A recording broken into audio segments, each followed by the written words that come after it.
1960 жылдары Калифорнияны қорқытқан маньяк баспасөзге жазған хаттарында өзін Зодиак деп атады және елдің әрбір тұрғыны сериялық өлтірушінің келесі хабарламасын дірілдеп күтті. Неліктен полиция Зодиактың жеке басын 50 жылдан кейін де анықтай алмады және қылмыскердің мотивтері қандай болды? Біз осы жөнінде баяндайтын боламыз. Достар, арнамызды 86% көрермені жазылмай қарайды екен. Арнаға жазылып, лайк басуды және комментарий жазуды ұмытпаңыздар. Ұзақ уақыт бойы ақш тарихындағы ең әйгілі сериялық өлтірушілердің бірі туралы аз мәлімет болды. Бірқатар жан түршігерлік қылмыстар аяқталғаннан кейін 50 жыл бойы полиция қатыгез өлтірушінің шын атын атай алмады. Оның сыртқы түрінде сипаттай алмады. Тіпті маньяк Калифорния штатының газеттерінің біріне хат жолдап, өзіне лақап атын қойды. Кісі өлтірудің әртүрлі әдістері, жеке белгілері, құпия белгілері және шифрланған хабарламалар Зодиак ісінің Америкадағы ең жұмбақ қылмыстарының бірі болып қала берді. Бірақ 2021 жылдың 6 қазанында жеке детективтер тобы маньяктың жеке басы белгілі болғанын жариялады. Достар, видеоны соңына дейін қараңыздар. Маньяктың кім екені туралы видео соңында айтатын боламыз. Зодиак тарихы 1968 жылы 20 желтоқсанда басталады. Дәл сол күні сериялық өлтіруші өзінің алғашқы қылмысын жасап, ақштың барлық полициясын көптеген жылдар бойы мазалап жүрген ұзаққа созылған тергеуді бастады. Қылмыскердің алғашқы құрбандары 2 адам болды. ақштың Валехо қаласындағы Герман көліне алғашқы кездесуге барған ғашық ерлі зайыптылар, алайда романтикалық кеш қайғылы аяқталды. Түн батқан бойда белгісіз біреу қолына тапанша ұстап 16 жастағы Бетти Лу Йенсен мен 17 жастағы Дэвид Фарадидің көлігіне жақындады. Өлтіруші жастарға көлікті тастап кетуді бұйырды. Содан кейін Зодиак Дэвидті атып тастады. Беттиді қуып жетіп өлтірді. Ғашықтардың мәйіттері кісі өлтіруден кейін көп ұзамай табылды. Бірақ полицияда қылмыскерді ұстаудың бір жолы болмады. Зодиактың келесі қадамы Дарлин Ферри мен Майкл Майжоның өлтіруі болды. Олар да Герман көлінің жанында болды. 1969 жылы 4 шілдеде ғашықтар Блю Рок Спринг саябағына барып, су жағасында демалды. Сағат 23:00 шамасында ер адам көлікке жақындап, жастарға люгер тапаншасынан 5 рет оқ атқан. Содан кейін ол тағы 2 рет бақылаушы оқ атып, оқиға орнынан бой тасалаған. Қыз бірден қайтыс болды. Ал Майкл алған жарақатына қарамастан аман қалды. Дәл осы кісі өлтіру полицияны қалада сериялы өлтіруші жұмыс істеп жатыр деп сендірді. Сол кезде оның 4 құрбаны болды. Ал ұқсас қолжазба мен қылмыс қаруы 2 жағдайда да бір адамның өлтірілгенін көрсетті. Айтпақшы, бірнеше сағаттан кейін полицейлердің болжамы расталды. Түнгі сағат 1 шамасында Валехо қаласының полиция бөліміне анонимді қоңырау түсті. Желінің арғы жағындағы адам саябақта 2 жасты өлтіргені туралы хабарлайды. Сонымен қатар ол осы қылмыс үшін жауапкершілікті алып жатқанын айтты. Полиция дереу шара қолданды. Олар қоңырау шалынған жер, таксофонның орналасқан жерін анықтап үлгерді. Белгілі болғандай, өлтіруші өзінің құрбаны Дарлин Ферриннің үйінің жанында телефон соққан. Сондай-ақ полиция бөлімшесінде олар қылмыскермен сөйлескенін жазып алған. Ал кейін диспетчер қоңырау шалушының сөзі алдын ала дайындалғандай болғанын, ал өлтірушінің өзі өте сабырлы, тіпті монотонды сөйлегенін атап өтті. Алайда полицияның жедел әрекеті нәтиже бермеді. Сериялық өлтірушінің кім екені әлі күнге дейін жұмбақ күйінде қалып, жаңа дәлелдер табылмады. Алайда сол жылдың 31 шілдесінде маньяк өзі туралы еске салуды шешті. Сол күні Валехо Таймс Херальд, Сан-Франциско, Хроникл және Сан-Франциско Экзаменер баспасөздері көлік өлтірулері туралы ақпаратты қамтитын 3 қорқынышты хабарлама алды. өзін зодиак деп таныстырған хаттардың авторы бұл қылмыстарға өзі жауапты екенін айтты. Сонымен қатар барлық үш хабарламада маньяктың айтуынша оның аты жасырылған шифрланған фрагменттері бар. Зодиак басылымдардан оның хаттарын 1 тамыздан кешіктірмей жариялауды талап етті. Әйтпесе ол кем дегенде 12 адамды өлтіремін деп қорқытты. Қалалық полиция бөлімімен бірге газет баспасөздері зодиак шарттарымен келісу туралы шешім қабылдайды және белгіленген күні танымал басылымдардың бірінші беттеріндегі өлтірушінің хабарламаларынан қала селтетті. 6 күннен кейін зодиак тағы бір хат жіберді. Онда ол қазір жағдай бақылауда екенін жазды. Сонымен қатар өзі туралы фильм күтіп жүргенін айтты. Құрметті редактор, зодиак сізге хабарласып тұр. Мен тағы сенімен біргемін. Херб Коэнге айтыңыз, мен қайтып келдім. Мен әрқашан осында болдым. Бұл Тоски жақсы, бірақ ол жақында мені қуудан шаршайды. Мен туралы жақсы фильм күтемін. Мені кім ойнайды? Мен оқиғаларды бақылаудамын. Құрметпен, маньяк өз хабарламаларына ерекше белгі крест бар шағын шеңбермен қол қойды.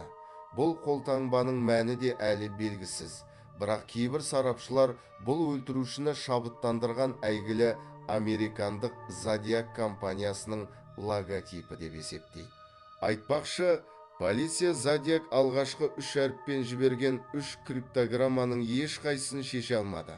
Бірақ қаланың 2 тұрғыны, математика мұғалімі Дональд Гарден және оның әйелі Бетти табысқа жетті. 8 тамызда ерлі зайыптылар маньяктың адамдарды өлтіргенді ұнататынын және оның құрбандары о дүниеде оның құлы болатынын айтқан 2 хабарламасының стенограммасын жариялады. Сол жылдың күзінде зодиак тағы бір соққы берді.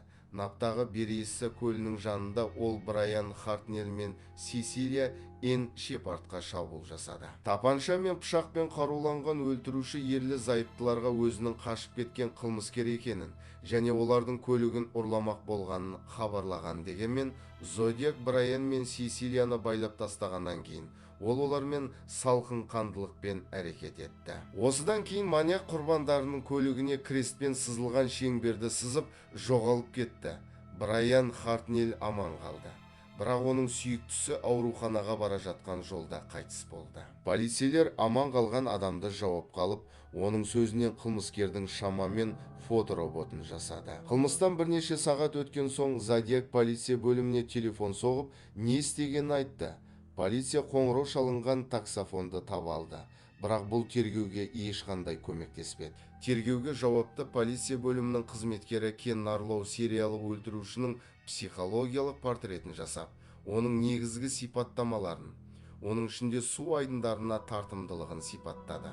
Өйткені барлық қылмыстар су айдындарының жанында жасалған. Сонымен қатар, Нарлоу әдеттегі маньяк бейнесіне тән емес қарудың әртүрлі таңдауын атап өтті. 1969 жылдың 11 қазанында зодиак өзінің соңғы дәлелденген өлтіруін жасады. Бұл жолы бұрынғылардан ерекше болды. Сол күні зодиак қылмысының құрбаны такси жүргізушісі Пол Стайн болды. Оны маньяк люгермен атып өлтіріп, әмиянын ұрлап, жейдесінің кішкене бөлігін кесіп алған.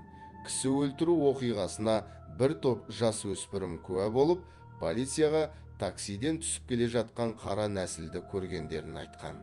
Полицейлер жақын маңдағы елді мекендерді аралады, бірақ жолда олар сырт келбеті куәгерлердің сипаттамасына сәйкес келмейтін бір адамды кездестірді.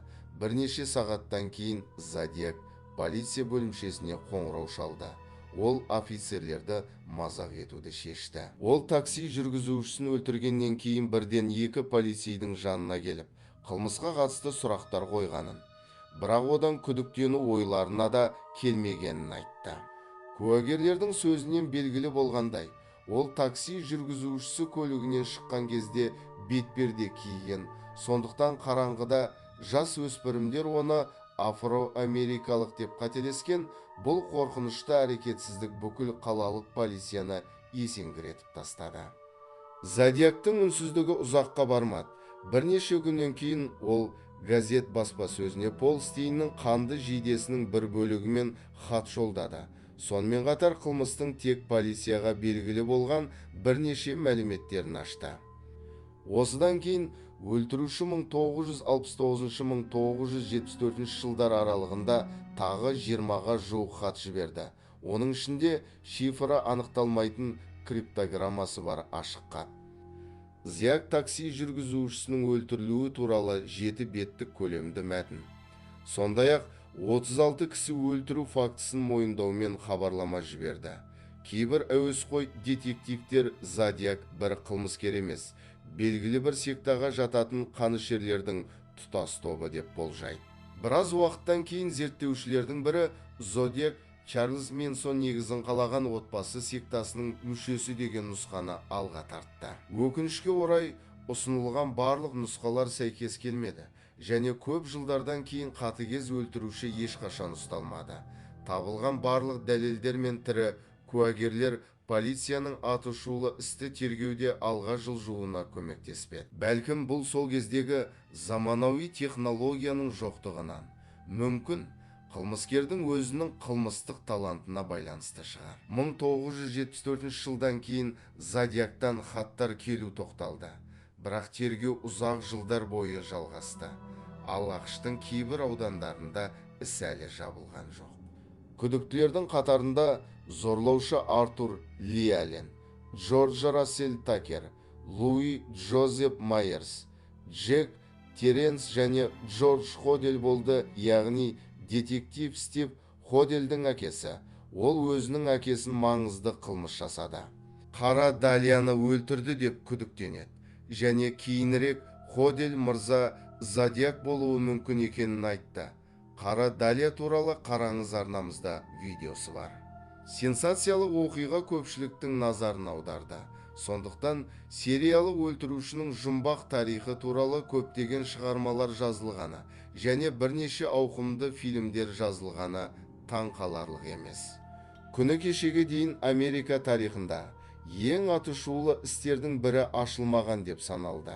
Полицияның мәліметі бойынша ол Напа округінде әлі ашық.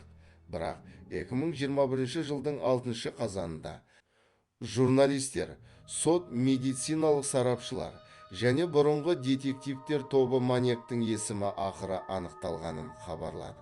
Қоғамдастық мүшелерінің айтуынша, суретші Гарри Фрэнсис Пост Зодиак маскасының астында жасырынып жүрген болып шықты. Бір қызығы, істің болжамда ашылуы бұрын Зодиактың жеке басымен байланысты емес жәбірленушінің өліміне қатысты тергеу жүргізілді.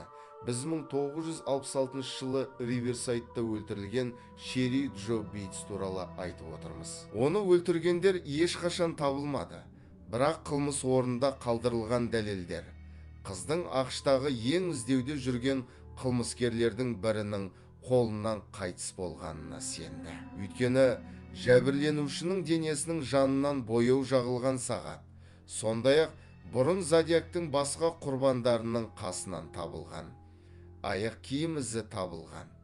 Қылмыс болған жердің жанында аурухана бар екенін анықтады. Шерри Джо Бейтсті өлтірген күні оған оқ жарақатынан кейін Гарри Фрэнсис Пост есімді біреу жіберілген. Басқа дәлелдерді салыстыра отырып, қауымдастық мүшелері болжамды маньяктың үйін тінтіп, оның үйінен Зодиак композициясындағы тыртықтармен сәйкес келетін тыртықтарды анық көрсететін фотосуреттерді тапты. Сондай-ақ бұл Гарри Фрэнсис Посттың Шерри Джо Бейтсті өлтіру орнында табылған сағаты және аяқ киім ізі факт. Бұрын бірқатар криминологтар Зодиак аяқ киімі әскери етікке ұқсайды деп мәлімдеген еді. Белгілі болғандай, Гарри Фрэнсис Пост әскери әуе күштерінің ардагері болған және онда ұқсас аяқ киім болуы мүмкін еді. Қазіргі уақытта ФБР бұл туралы түсініктеме беруден бас тартады. Бұл іс әлі де ашық екенін көрсетеді. Бірақ тергеу барысын бақылағандардың көпшілігі The Case Breakers тобы алға үлкен қадам жасай алды деп және жақын арада ең қорқынышты маньяктардың бірінің қылмысы ақш тарихында ашылады деп сенеді.